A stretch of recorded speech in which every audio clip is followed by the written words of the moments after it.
Welcome to another In Wheel Time podcast, a 30-minute mini version of the In Wheel Time car show that airs live every Saturday morning, 8 to 11 a.m. Central. Howdy, this is the award-winning car talk show, In Wheel Time, your weekly go-to, all things automotive place. Along with Mike out of this world, Mars, King Conrad DeLong, Jeff Zekin off camera, I'm Don Armstrong. So glad that you could join us on this Saturday. It's December 19th. 2020. We're getting real close to getting rid of 2020, and we're all so happy. Yeah, exactly. So last week we talked to a couple. We've talked to them several times, but last week we talked to the Lilienthals, Andy and Mercedes Lilienthal, about their rather unusual vehicle called the Delica. It's a Mitsubishi Delica, and as trying to get me to explain, we're going to let them explain exactly what the Delica is one more time for our listeners or viewers that weren't with us last week. So if you don't mind, please tell us. Okay, so Mitsubishi Delica is a van. In most instances, they're four-wheel drive with a true four-wheel drive system. So high range, low range, two-wheel drive as well. So Delica, D-E-L-I-C-A, is a portmanteau or a combination of delivery and car, originally introduced in the 1960s. But ours is in 1994. Okay. So last week we kind of went over all of the things that you went through to get the Delica from Florida up there to the Portland area. And by the way, thank you for getting up this morning. I see that you've got your PJs covered up by your icy thermal clothes. Yeah, your thermal clothes. So we appreciate all that you do, and thank you for joining us again this weekend. But you know, one thing. Thanks for having us. Yeah, absolutely, and it's always a pleasure to talk to you guys. So we didn't get to see the inside of the Delica, and we thought, 1994. Can we remember that far back? Now, there is a reason that it's a 94. I mean, right, because of what it is. Could you explain that real quick? Yeah, so the United States has a 25-year import rule. So if a vehicle is never federalized, crash tested, sold here in the United States, it can't be brought in and registered until it's 25 years old. And so ours is the 94, so just past that 25-year mark by a little bit. So this is the newer style of what they call the Delica Star Wagon. Delica Space Gear. That's the newer version. And the older version is the earlier version is the Star Wagon. This is a Space Gear. Okay. Just wanted to keep everybody up as to why it was a 94 and not something newer, because that's as new as you can get right now. That's right. And they still make them? So they do still make Mitsubishi Delicas. They're onto a new generation. This one was made until 2007. Wow! The current Delica is called the D5, and it's still for sale in Japan. It's and like so many other, what were more capable four-wheel drives, it's now more of a crossover, but it still has four-wheel drive, but it's like a four-cylinder only, and it's only automatic only. So they pulled its teeth, is what you're saying. A little bit. I'd still drive one, but that's why we rock ours that are almost 30 years old. So yeah. And how many miles does this one that you're driving currently have on it?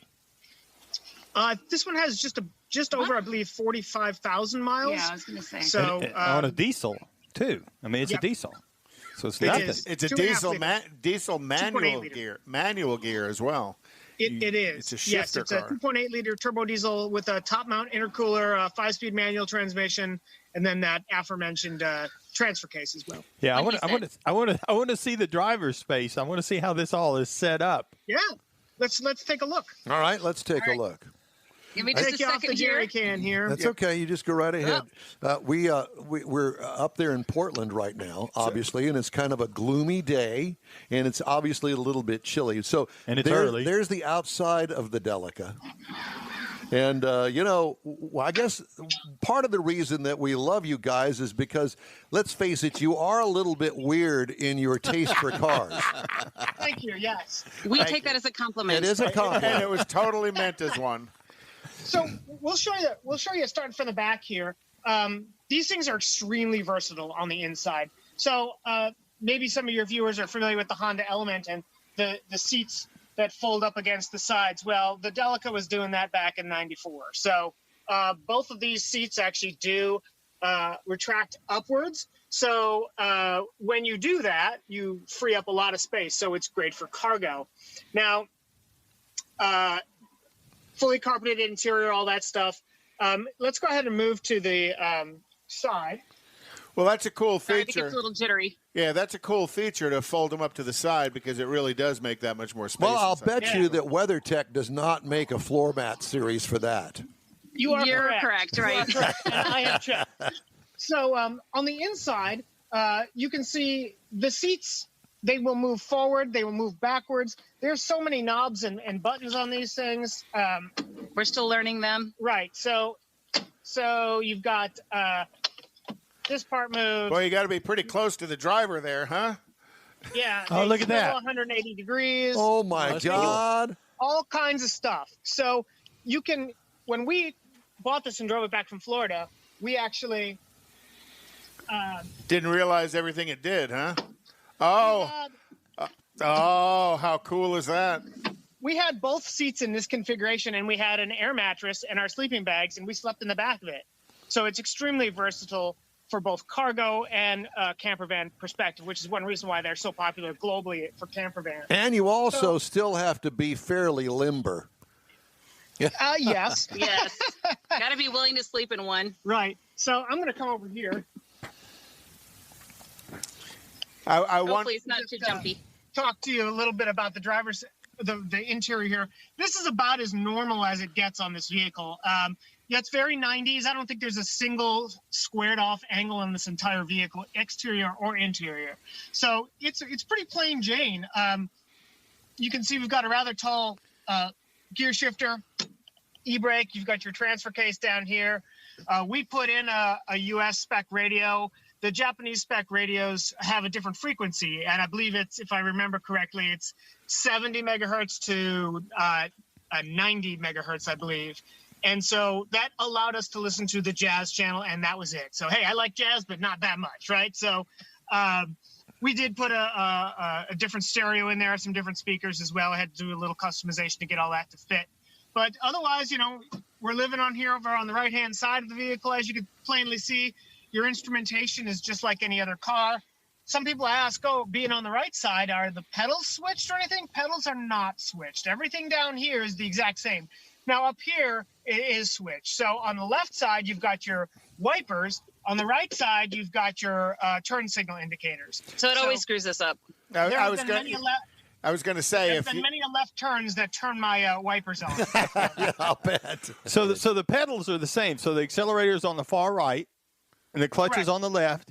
So what about shifting with your left hand instead of your right? I mean, That's fun.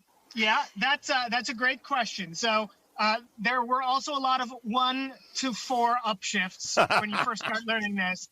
But, you know, you just kind of get used to it. The first time I ever drove a manual transmission right-hand drive was actually overseas in New Zealand, and it took some getting used to. And but, you know, it like anything else, it sort of becomes second nature. I will say the only thing that can be a little bit dicey is if you are alone on a two-way highway and you need to go around somebody. Luckily, we're not passing a whole lot of people in this thing. Yeah, so you can't see around them. Right, Other exactly. than the occasional farm implement or dump truck or something like that, as long as you've got 2 passengers, then, you know, you have a spotter over here. Wow. But which is me. Which is her. Usually. But you don't ever find yourself drifting over to the wrong lane, so you're on the left side, thinking that you're in on a Japanese road, huh? Right. So that's actually a really good question. So when we first got our first van, which was right-hand drive, you had this tendency to hug the middle, right? Because we're on the other side of the vehicle. And so we had to make sure to consciously train our brains to hug the shoulder, not the middle, obviously, for safety reasons. So, but nowadays, it's not even a thing. I always say, make sure your right shoulder as you're driving is along the side stripe of the road. So right stripe, right shoulder. And as long as you're close to that is usually what helps me quite a bit. How often do you drive it? Not enough. we've got a few vehicles, and so we try to drive it every week, every other week, something like that. We try to start them every week, just because they're kind of old diesels and it's kind of cool here and whatnot. So we want to keep the fluids running through them, but we try to drive it regularly. We try to drive all of them regularly. We have 3 of these Japanese domestic market turbo diesel Mitsubishis. 2 of them are SUVs. One of them is currently on jacks as I'm rebuilding the front end, putting new ball joints and CV boots and stuff like that on it. But we try to drive them regularly. Don't like them sitting. So have you brought your Delica to the Mitsubishi dealer, and what did they say? This one we have not. But when we had our 89 Delica Star Wagon, we did bring it to the Mitsubishi dealership a couple of times, just because I was either getting parts for our other Mitsubishis or whatnot, and it always drew people out like, I'd go to the parts counter because some of these parts are interchangeable with U.S. stuff, Monteros or whatnot. And so I'd be picking up like an axle seal or something, and I'd come out and all the sales guys were around the van.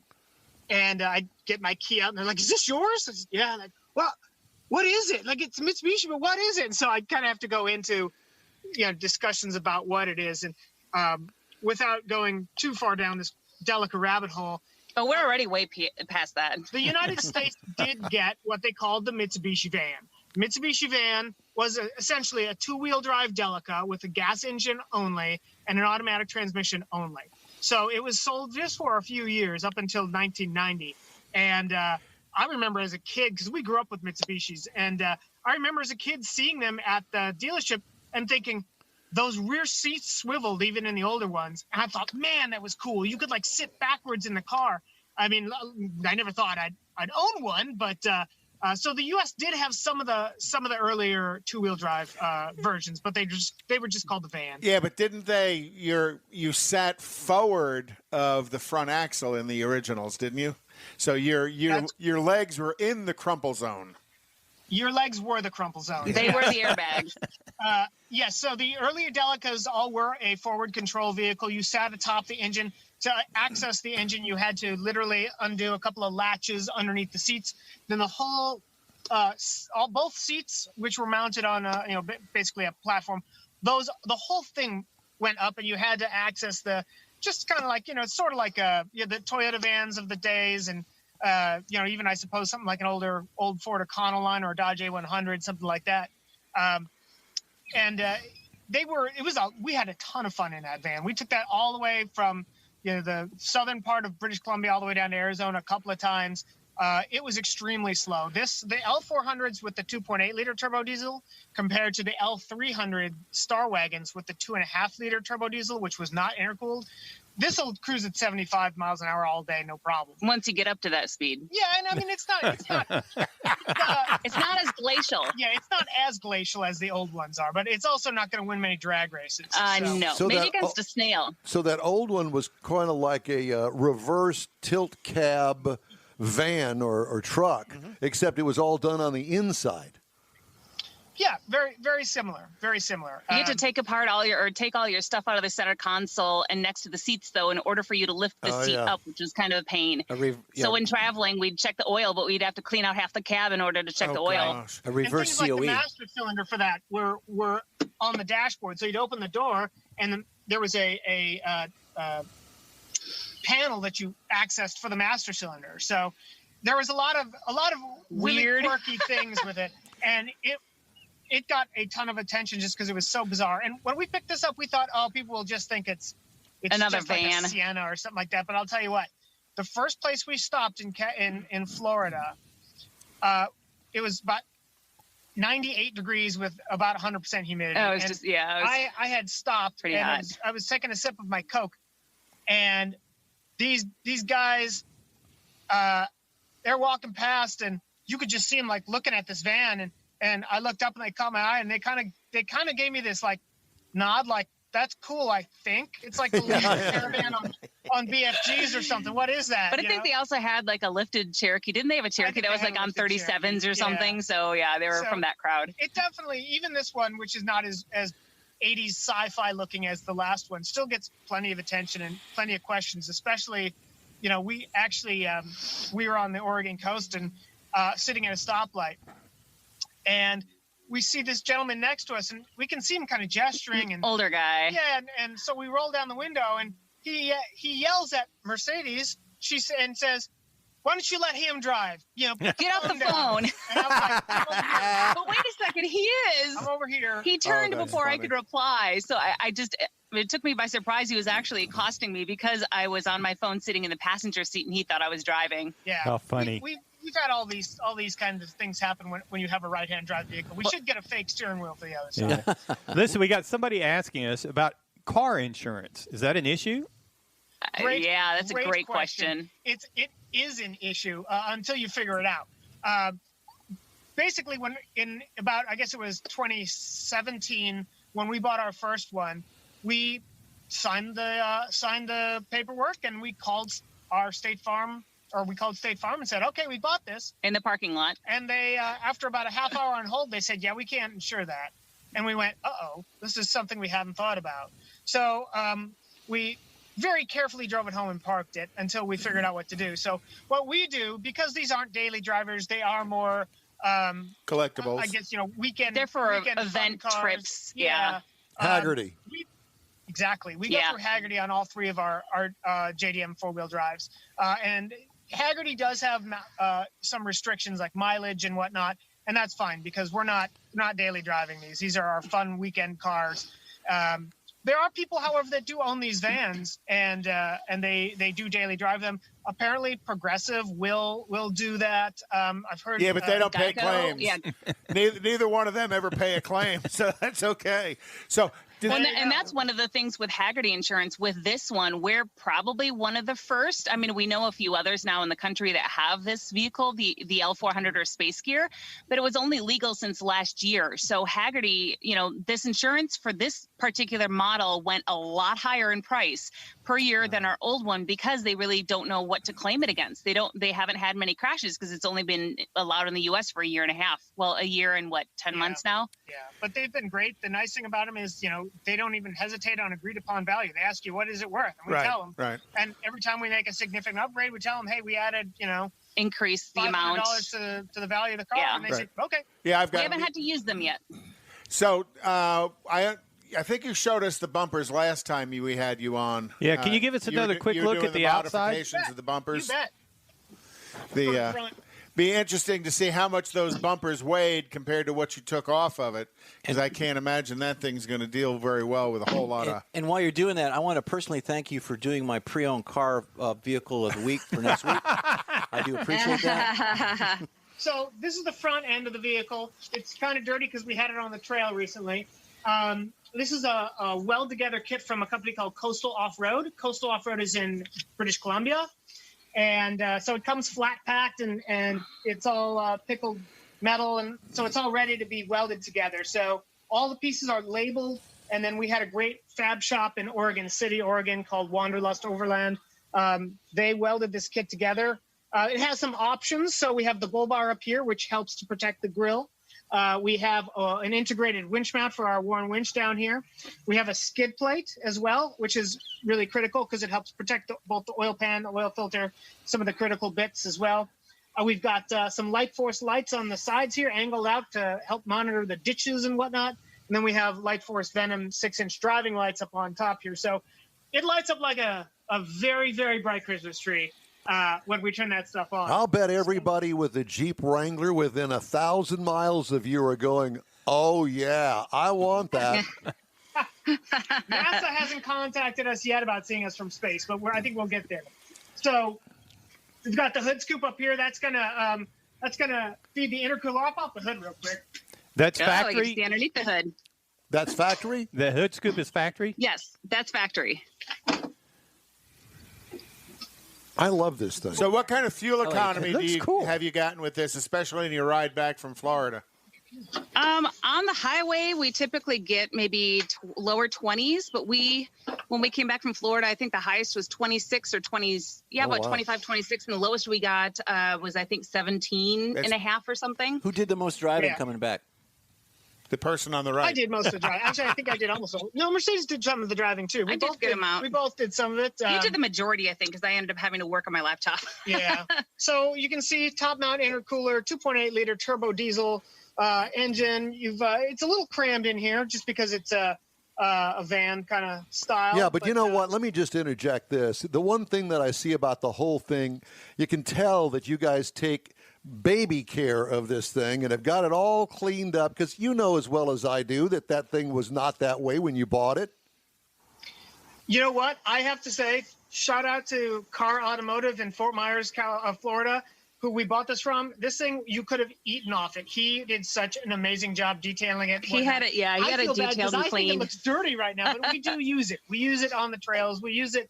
We get it dirty. So, but we do really try to keep up on all this stuff, you know, ounce of prevention kind of thing. So we try to keep everything up. We keep up on oil changes, keeping everything clean, all that stuff. The only thing I need to do right now is I do need to replace the expansion tank on the cooling system. It's just it's sort of a known pain point. So I bought another one. That's another question we get asked all the time is about parts. So where do you get an air filter for a Mitsubishi 4M40 turbo diesel never sold in the United States? This one, I do have to get parts from Amazon. You know what? Sometimes. Amazon is a great resource. I actually couldn't find this one on Amazon, but I was able to find it on a website called PartsSouq, and that is PartSouq. And I believe they're based in the UK. And the parts are really a great price, but then you do have to pay a fair bit of shipping. So it's kind of a good idea to try to get a whole bunch of stuff at one time. So I ordered a few air filters, that expansion tank. I think I ordered a couple other bits as well. But because of Canada has the same import rule we do, except it's 10 years earlier. So Canada has 15 years versus 25 years. So that means things like this have been up in Canada for 10 years before they've been here. These vans are extremely popular in Canada, especially Western Canada, British Columbia. And so there are shops up in British Columbia that specialize in nothing but Mitsubishi Delicas. Road trip. Yeah, road trip. So Coombs County Auto up on Vancouver Island, for instance, I buy a bunch of things from them. I just bought some glow plugs, thermostat. And so shipping's not too bad. Andy, Mercedes, I don't mean to cut you short, but we're running short on time. But I wanted to ask you guys one thing before we let you go. Have you guys ever been up to Rust Valley Restores? I was thinking the same thing. No, I've not heard of them. Okay, it's a show.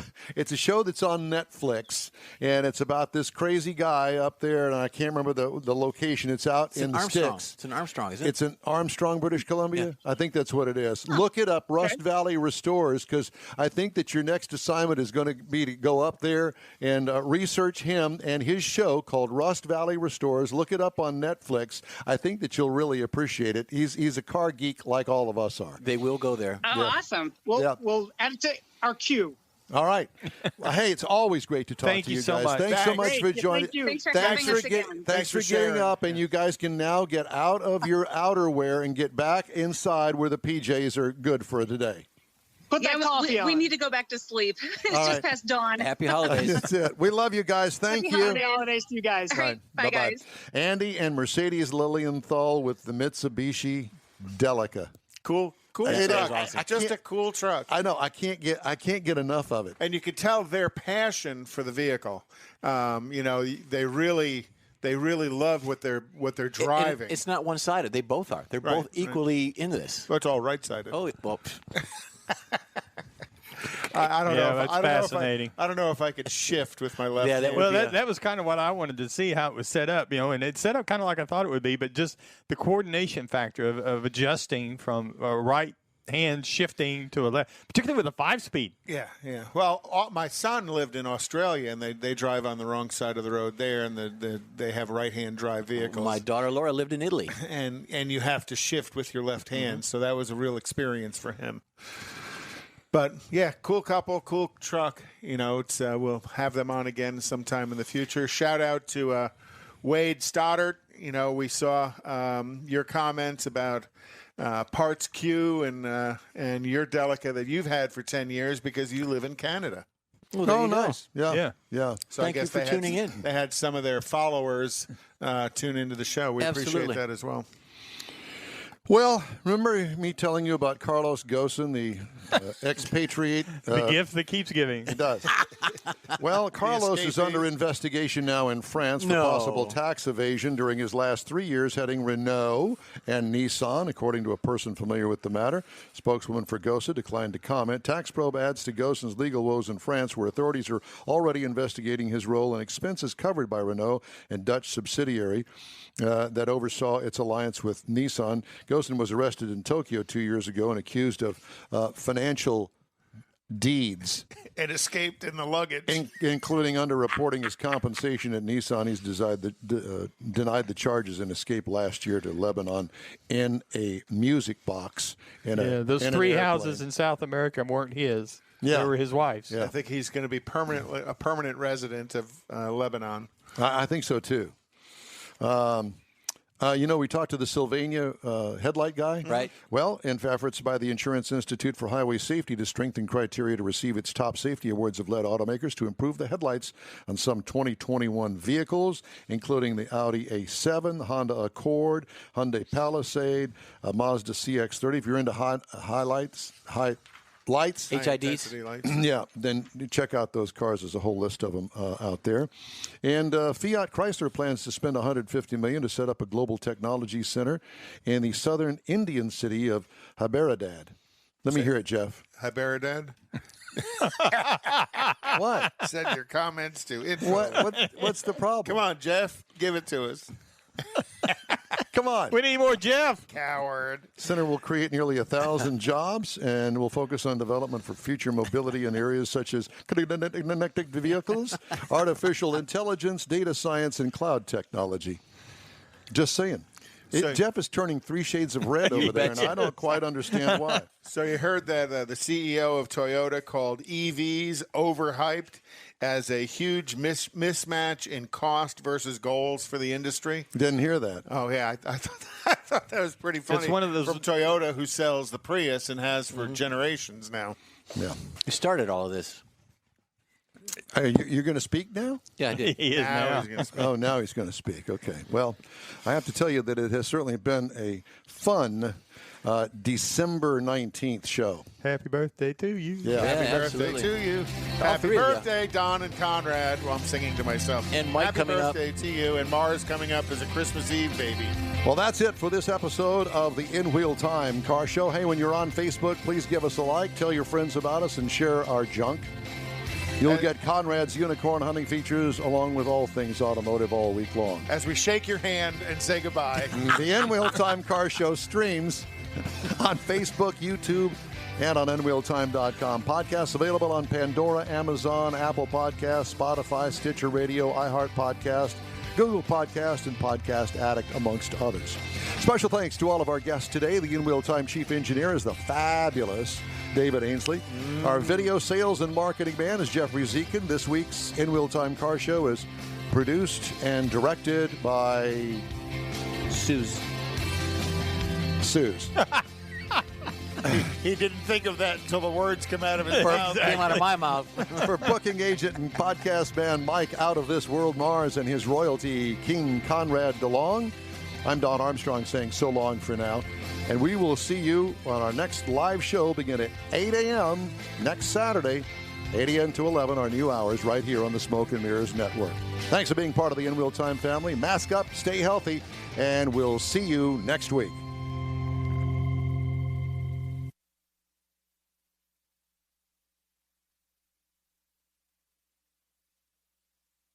That's it for this podcast episode of the In Wheel Time Car Show. I'm Don Armstrong, inviting you to join us for our live show every Saturday morning, 8 to 11 a.m. Central on Facebook, YouTube, Twitch, and our InWheelTime.com website. Podcasts are available on Apple Podcasts, Spotify, Stitcher, iHeart Podcast, Podcast Addict, TuneIn, Pandora, and Amazon Music. Keep listening, and we'll see you soon.